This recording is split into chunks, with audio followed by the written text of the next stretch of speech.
तो last video में हमने एक एडमिन लॉगिन पेज बनाया था और अपने एडमिन को लॉगिन किया था। लेकिन उसमें हमारे पास एक इशू आ रहा था जो कि आगे जाके हमें फेस करना पड़ेगा। अब वो क्या है? फॉर एग्जांपल ये मेरा एडमिन लॉगिन हुआ है और जैसे ही मैं अपने इस बैक पेज पे क्लिक करूंगा तो ये देखें ये दोबारा लॉगिन पेज पे आ चुका है। हालांकि होना क्या चाहिए, जब एक बार यूज़र लॉगिन हो जाए तो जब तक वो लॉग आउट ना हो वो अपने लॉगिन पेज को एक्सेस ही ना कर पाए। ठीक हो गया? या अगर मैं डायरेक्टली मतलब अपने यूआरएल के थ्रू अपने एडमिन डैशबोर्ड को एक्सेस करना चाहूँ, जो कि मेरा ये एडमिन डैशबोर्ड है, और जैसे ही मैं इसको एक्सेस करूँगा ये देखिए मैं इस पे वेलकम एडमिन के पेज पे आ चुका हूँ। लेकिन अगर मैं लॉगिन नहीं भी हूँ तब भी मैं इस पेज को एक्सेस कर सकता हूँ। तो मैं क्या चाहता हूँ कि जब तक कोई भी यूज़र कोई भी एडमिन लॉगिन ना हो जाए तब तक वो अपने एडमिन डैशबोर्ड के या अपने दूसरे पेजेस को एक्सेस ना कर सके जिन जिन पेजेस को हम रिस्ट्रिक्ट करना चाहें। तो ये काम हम किस तरह करते हैं आज की इस वीडियो में हम ये देखने वाले हैं। तो बेसिकली इस चीज़ को कवर करने के लिए हम यूज़ करते हैं सेशंस का। अब सेशंस बेसिकली क्या होता है, हम एक सेशन वेरिएबल बना देते हैं और उसके अंदर कोई वैल्यू स्टोर कर देते हैं। ठीक है? और जहाँ पे हमने अपने यूज़र को मान लीजिए, अब ये लॉगिन पेज है मेरा। ठीक है? तो अब मैं क्या करूँगा, मैं इस ईमेल को, ये जो मेरी admin@admin.com है, जो कि हमने लास्ट वीडियो में एक डमी ईमेल लिखी थी खुद से, ठीक है, हार्डकोर कोड किया था। तो इस ईमेल को मैं क्या करूँगा, एक वेरिएबल में स्टोर कर दूंगा, और वो किस वेरिएबल में होगी, वो एक सेशन वेरिएबल में होगी। ठीक है? अब सेशन वेरिएबल लिखने का सिंटैक्स क्या है वो अभी जब हम कोड करना स्टार्ट करेंगे तो हम तब देखेंगे। तो मैं इस ईमेल को सेशन में स्टोर कर लूँगा, और जब मैं अपने इस लॉगिन पेज को, एडमिन डैशबोर्ड पेज को एक्सेस करना चाहूँगा, तो मैं चेक करूँगा कि क्या मेरा सेशन जो है वो एक्टिव है। अगर तो सेशन एक्टिव हुआ, कौन सा सेशन? इस एडमिन ईमेल वाला सेशन। तो अगर तो एक्टिव हुआ तो ही एडमिन अपने इस पेज को एक्सेस कर सके, अदरवाइज ना कर सके। तो ये एक बेसिक सा कॉन्सेप्ट था, ये काम हम अभी करने लगे हैं। तो मैं क्या करूँगा, मैं अपनी सर्वर डॉट पी की फ़ाइल जो है मेरी वो ओपन कर लूँगा सबसे पहले, क्योंकि मैंने अपना जो डाटा गेट किया था फॉर्म का वो सर्वर डॉट पी में किया था। तो मैं यहाँ से अपने उस प्रोजेक्ट फोल्डर में जाता हूँ और यहाँ से सर्वर डॉट पी की फ़ाइल को ओपन कर लेता हूँ। अब इसके अंदर ये मेरा ईमेल आ रहा था, लास्ट वीडियो में मैंने चेक किया था, यहाँ से मैंने अपना ईमेल फॉर्म के अंदर से गेट किया था। आई होप आपने लास्ट वीडियो देखी होगी जहाँ पे मैंने फॉर्म बनाया था। तो ये उसी के आगे से मैंने कंटिन्यू किया है। अब जो भी लेक्चर होगा वो प्रीवियस से कनेक्टेड होगा, तो पहले अगर कोई लेक्चर आपका मिस हो जाए तो आप पिछला देख लेना ताकि आपको अच्छे तरीके से समझ आ जाए। तो अब यहाँ पे आके मैं चेक करूँगा, मैं सबसे पहले एक सेशन वेरिएबल बनाऊंगा। लेकिन सेशन वेरिएबल बनाने से पहले आपको एक काम करना पड़ता है, आपको लिखना पड़ता है सेशन स्टार्ट। सेशन स्टार्ट लिख के आपने स्मॉल ब्रैकेट्स डालनी है और इस तरह आपने अपना सेशन स्टार्ट कर लेना है। अब ये सेशन मैं यहाँ पे स्टार्ट करने के बजाय यहाँ टॉप पे भी स्टार्ट कर सकता था, लेकिन यहाँ पे स्टार्ट करने की मुझे ज़रूरत नहीं है। मैं चाहता हूँ कि जब इस बटन पे क्लिक हो, लॉगिन के बटन पे क्लिक हो, तब ही मेरा सेशन स्टार्ट हो। क्योंकि अगर मैं चाहूँ तो मैं स्टार्ट में भी स्टार्ट कर सकता हूँ, लेकिन उसकी मुझे ज़रूरत नहीं है। तो कोड कोड को कोशिश करें जिस जगह जो चीज़ आपको ज़रूरत हो आप उसी जगह लिखें। ठीक है? तो अब मैं क्या चाहता हूँ, जैसे ही एडमिन लॉगिन बटन पे, जो कि मेरा ये वाला बटन है, इस पे जैसे ही क्लिक हो तो क्या हो, मेरा सेशन स्टार्ट हो जाए। ठीक है? तो सेशन जो है मेरा यहाँ अंदर आके स्टार्ट हो जाएगा। उसके बाद अब मैंने ये जो मेरी ईमेल आ रही है लास्ट लेक्चर में, जो मेरी फॉर्म से ईमेल आएगी, मतलब ये जो यहाँ पे जो भी यूज़र लिखेगा, ठीक है, तो इस ईमेल को मैं क्या करूँगा, एक सेशन के अंदर स्टोर कर दूंगा। ठीक है? तो मैं एक काम करता हूँ, मैं लिखता हूँ सेशन। इस तरह आपने सेशन लिखना है, डॉलर लिख के अंडरस्कोर, अंडरस्कोर लिखने के बाद आपने लिख देना है सेशन। अब सेशन के अंदर मैं क्या करूंगा, यहाँ पे एक वेरिएबल बना लेता हूँ। ठीक है? उसको मैं नाम दे देता हूँ एडमिन ईमेल। कोई भी आप नाम दे सकते हैं, अभी के लिए मैं इसको नाम दे देता हूँ एडमिन ईमेल। ठीक है? और इस ईमेल को मैं कह देता हूँ कि ये ईमेल किसके बराबर है, इस ईमेल के बराबर है, इस वेरिएबल के बराबर है। तो मैं इक्वल टू यहाँ पे कह दूंगा ईमेल। अब इस लाइन का क्या मतलब है, ये आपने गौर से देखना है। इसका मतलब है कि जब यूज़र कोई भी अपनी ईमेल लिखेगा इस फॉर्म के अंदर, फॉर एग्जांपल मैंने लिखा, सबसे पहले आके लिखा k@gmail.com, ठीक है, और यहाँ पे आके कुछ पासवर्ड लिखा और यहाँ से लॉगिन के बटन पे क्लिक कर दिया। तो एक तो ये मुझे एरर दे रहा है रॉन्ग आईडी पासवर्ड, लेकिन जो मैंने ईमेल लिखा अभी k@gmail.com और जैसे ही फॉर्म सबमिट हुआ तो ये वाली कंडीशन मेरी ट्रू हो जाएगी, मतलब एडमिन लॉगिन बटन पे क्लिक हो जाएगा और जैसे ही इस पे क्लिक होगा तो ये वाली जो मेरी ईमेल है जो उस फॉर्म से आ रही है अभी के केस में जो क्या है k@gmail.com, तो मैंने बोल दिया कि मेरा सेशन स्टार्ट कर दो और एक सेशन वेरिएबल लिया मैंने जिसका नाम मैंने रखा, ये वाला उस सेशन का नाम होता है, उसका नाम मैंने रखा एडमिन ईमेल, आप कुछ भी रख सकते हैं। और इसको मैंने कह दिया कि ये इक्वल है किसके, इस ईमेल के जिसके अंदर पड़ा हुआ है k@gmail.com। तो अब मेरे सेशन के अंदर क्या पड़ा हुआ है k@gmail.com, तो इसके अंदर क्या वैल्यू आ गई k@gmail.com।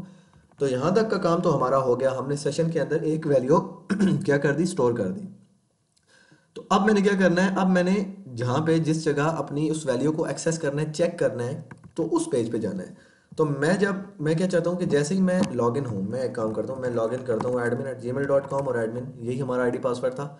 तो मैं लॉगिन करूँगा तो मेरा जो यहाँ पे वेलकम एडमिन है, अब मैंने इस पेज को चेक करना है कि क्या जो मेरी ये वाली ईमेल है वो वहाँ तक आ रही है या नहीं आ रही, मतलब वो ठीक है या नहीं ठीक। तो क्योंकि सेशन ईमेल के अंदर मेरी वैल्यू पड़ी हुई है, तो अब इस ईमेल के अंदर मैं उस ईमेल के साथ मैच कर लूँगा। ये बोलने में थोड़ा सा कन्फ्यूजन क्रिएट कर रहा है, लेकिन अभी जब मैं इसको परफॉर्म करूँगा तो आप बिल्कुल आपको ये इजी लगेगा। तो अब मैंने उस पेज पे जाना है जहाँ पे मैंने इसको मैच करना है। तो मैंने एडमिन डैशबोर्ड के अंदर आ जाना है। तो एडमिन डैशबोर्ड के अंदर आने के बाद सबसे पहले मैं क्या करूँगा, अपना पीएचपी का टैग स्टार्ट करूँगा और यहाँ पे आके पीएचपी के टैग को क्लोज कर दूंगा, ठीक है। और यहाँ पे आने के बाद मैं लिखूंगा सेशन, उसी तरह आपने लिखना है सेशन स्टार्ट, सेशन स्टार्ट, ठीक हो गया। अब मेरा सेशन स्टार्ट हो गया। अब अगर मैं अपना पेज रिफ्रेश करूं तो अभी के लिए कुछ भी नहीं हो रहा क्योंकि मैंने अभी तक कोई कंडीशन लगाई ही नहीं है, मतलब अभी अच्छा, ये जैसे ही मैं यहाँ पे इसको दोबारा से एक बार लॉगिन करता हूँ admin@gmail.com और एडमिन, मेरा सेशन स्टार्ट है। तो अब मैंने क्या करना है, मैंने एक जो अपनी मेरी कंडीशन थी उसके उसके साथ मैं चेक करूंगा, लेकिन उससे पहले मुझे अपनी सर्वर डॉट पी फाइल को भी इंक्लूड करना पड़ेगा, मतलब ये जो सर्वर डॉट पी है इसको भी यहाँ पे इंक्लूड करना पड़ेगा। तो क्योंकि इसके अंदर से ही मेरा सेशन आ रहा है तो मैं यहाँ पे क्या करूँगा, मैं लिखूँगा इंक्लूड, इंक्लूड आपको पता है कैसे करते हैं, सर्वर डॉट पी। तो मेरी फाइल भी इंक्लूड हो चुकी है। तो एक बार हम अपना पेज रिफ्रेश कर लेते हैं, ठीक है। तो अब हमारा सेशन भी एक्टिव है और हमारी फाइल भी इंक्लूड हो चुकी है, ठीक है। अब क्योंकि अब इस फाइल के अंदर जो भी काम होगा, यहाँ का जो भी काम होगा वो इस फाइल के अंदर हम एक्सेस कर सकते हैं क्योंकि हमने इस फाइल को इंक्लूड कर लिया। तो अब मैं एक वेरिएबल लेता हूँ एडमिन ईमेल नाम का, आप कुछ भी उसका नाम रख सकते हैं, और मैं कहता हूँ is equal to session admin email. ये वाला कौन सा ये वाला कौन सा सेशन है, सॉरी इसको मैं ईमेल करना है, ठीक है। ये वाला कौन सा सेशन है, ये वो सेशन है जो यहाँ से आ रहा है, ये इसका नाम आपने बिल्कुल वही रखना है जो आप यहाँ पे जिसको एक्सेस करना चाहेंगे, और इसका नाम आप कुछ भी रख सकते हैं, मतलब यहाँ पे एडमिन ईमेल 1 भी रख सकते हैं, कुछ भी नाम रख सकते हैं, लेकिन मैं इन दोनों को सेम रख रहा हूँ। अब मैं क्या करूँगा, अब मैं चेक कर लूँगा कि क्या ये वाला जो एडमिन ईमेल है ये मैच हो रहा है मेरे एडमिन ईमेल से, जो कि मेरा ये वाला ईमेल है इसके साथ मैच हो रहा है। अगर तो मैच हो रहा है तो ठीक है, अदरवाइज क्या करो, इसको इस पेज पे लेके ही ना हो, इसको रीडायरेक्ट कर दो। तो अब सेशन ईमेल के अंदर क्या पड़ा हुआ है, ये वाला जो एडमिन ईमेल का वेरिएबल है इसके अंदर क्या पड़ा हुआ है, इसके अंदर ये सेशन एडमिन ईमेल पड़ा हुआ है, और सेशन एडमिन ईमेल के अंदर क्या होगा, जो भी यूज़र इंटर करेगा, ठीक हो गया। तो जो भी यूज़र इंटर करेगा वो इसके अंदर आ जाएगा। फॉर एग्जांपल यहाँ पे अभी यूज़र ने इंटर किया k@gmail.com, तो इसके अंदर क्या आ जाएगा, इस एडमिन ईमेल के अंदर k@gmail.com आ जाएगा। तो अब सिंपली हम चेक कर लेंगे if admin email is not equal to, हम ये भी कह सकते हैं, हम कह सकते हैं एग्जैक्टली इक्वल टू। अब एडमिन की हमारी ईमेल पासवर्ड क्या था, एडमिन का ईमेल पासवर्ड अगर हम देखें, ईमेल हम देखें तो एडमिन का ईमेल है admin@admin.com। तो हम लिखेंगे admin@admin.com, ठीक है। तो अगर तो इसके इक्वल नहीं है तो क्या करो, उसको रीडायरेक्ट कर दो, कहाँ कर दो, हेडर हम यूज़ करते होते हैं रीडायरेक्ट करने के लिए। तो मैं कहूँगा लोकेशन, लोकेशन login.php, ठीक हो गया। कि जब तक एडमिन का जो ईमेल है वो इसके इक्वल नहीं हो जाता, तब तक उसको कहाँ रीडायरेक्ट करते रहो, लॉगिन डॉट पीएचपी के पेज पे रीडायरेक्ट करते रहो। अगर तो वो ठीक है, एल्स तो एल्स में क्या कर दो आप, एल्स में आप उसको ये वेलकम एडमिन वाला पेज जो है यहाँ पे आके इसको ले जाओ। ये मैंने क्या किया, मैंने एल्स के अंदर एल्स की ब्रैकेट स्टार्ट की, पीएचपी के टैग को क्लोज किया, यहाँ पे अंदर अपना एचटीएमएल आएगा और उसके बाद एचटीएमएल जैसे ही खत्म होगा दोबारा पीएचपी की ब्रैकेट यहाँ पे हमने डाल दी। तो एल्स की बॉडी यहाँ से स्टार्ट हो रही है और यहाँ पे एंड हो रही है। मैं इसको थोड़ा एक बार अलाइन कर लेता हूँ, अब ठीक है। और एक बार इसको दोबारा से समझ लें, लेकिन समझने से पहले क्या करें, एक बार इसको टेस्ट कर लेते हैं।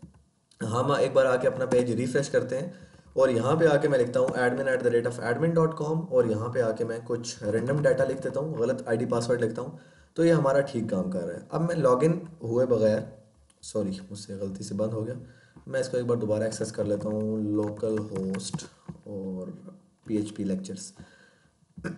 अब मैं लॉगिन हुए बगैर अपने उस पेज को एक्सेस करने की कोशिश करता हूँ जो कि था एडमिन डैशबोर्ड। तो जैसे ही मैंने उसको किया तो उसने एक एरर दे दिया, उसने कहा कि लॉगिन डॉट पी। अच्छा, उसको login dot P not found मिला, तो वो क्यों मिला हम देख लेते हैं। लॉगिन डॉट पी पे हमें रीडायरेक्ट करना था, तो मेरा कहाँ पे है लॉगिन डॉट, अच्छा एडमिन लॉगिन डॉट पी है, सॉरी मैंने यहाँ पे इसको लॉगिन डॉट पी किया था, मैंने करना था एडमिन लॉगिन डॉट पी। तो एक बार इसको मैं रिफ्रेश करता हूँ, मैं इसको एक्सेस करता हूँ अपने उस पेज को, एडमिन डैशबोर्ड को। तो ये देखिए मैंने जैसे ही एक्सेस किया क्या हुआ, मेरे पास मेरा लॉगिन पेज आ गया। मैं इसको दोबारा से एक्सेस करता हूँ, मेरा फिर लॉगिन पेज आ गया। ये तब तक मेरा लॉगिन पेज आता रहेगा जब तक मेरे सेशन के अंदर ठीक वैल्यू नहीं आएगी। तो सेशन के अंदर अभी तक तो कोई वैल्यू आई ही नहीं है, मेरा सेशन स्टार्ट ही नहीं हुआ। और सेशन कब स्टार्ट होगा, जब मेरा ये वाला जो फॉर्म है वो सबमिट होगा। तो मैं अपने फॉर्म को गलत ईमेल आईडी पासवर्ड दे के सबमिट करता हूँ k@gmail.com और यहाँ पे कुछ गलत पासवर्ड लिखते हैं। तो ये किया तो ये मेरा सेशन तो स्टार्ट हो चुका है क्योंकि मेरा फॉर्म सबमिट हुआ है, और लेकिन सेशन के अंदर क्या वैल्यू आई है, सेशन के अंदर ये k@gmail.com वैल्यू आई है। तो k@gmail.com जब वो इसके अंदर आएगा वो देखेगा कि सेशन के अंदर तो k@gmail.com है, लेकिन हमने कहा हुआ है कि जब तक k@gmail.com के बजाय जब तक admin@admin.com सेशन के अंदर नहीं स्टोर होता तब तक क्या करते रहो, उसको उसके लॉगिन पेज पे ही उसको रीडायरेक्ट करते रहो, अदरवाइज उसको ठीक कर दो। तो अब हम ठीक आईडी पासवर्ड लिखते हैं admin@admin.com और यहाँ पे मैं लिख देता हूँ एडमिन। तो ये देखें मेरे पास आ चुका है वेलकम एडमिन। तो अब अगर इसको मैं बैक करूं, मतलब दोबारा लॉगिन पेज पे जाऊं, तो क्या होगा, ये देखें मेरे पास कह रहा है कि कंफर्म फॉर्म रीसबमिशन। तो इस तरीके के साथ हम एक अपने डैशबोर्ड के अंदर सेशंस का यूज़ कर सकते हैं। आप ये सेशन अपने लॉगिन पेज पे भी लगा सकते हैं कि अगर एक बार यूज़र लॉगिन हो चुका है तो दोबारा से वो अपने लॉगिन पेज को भी एक्सेस ना कर सके, आप वहाँ पे सेशन का लगा दें। जिस तरह हमने एडमिन डैशबोर्ड में लगाया सेम वही क्यूरी आप सेम वही आप कंडीशंस वहाँ पे भी लगाएं। तो आई होप आपको ये क्लियर हो चुका होगा। नेक्स्ट वीडियो में हम अपने एडमिन डैशबोर्ड को थोड़ा सा डिज़ाइन करेंगे और उसके बाद हम डेटाबेसेस की तरफ भी मूव करेंगे।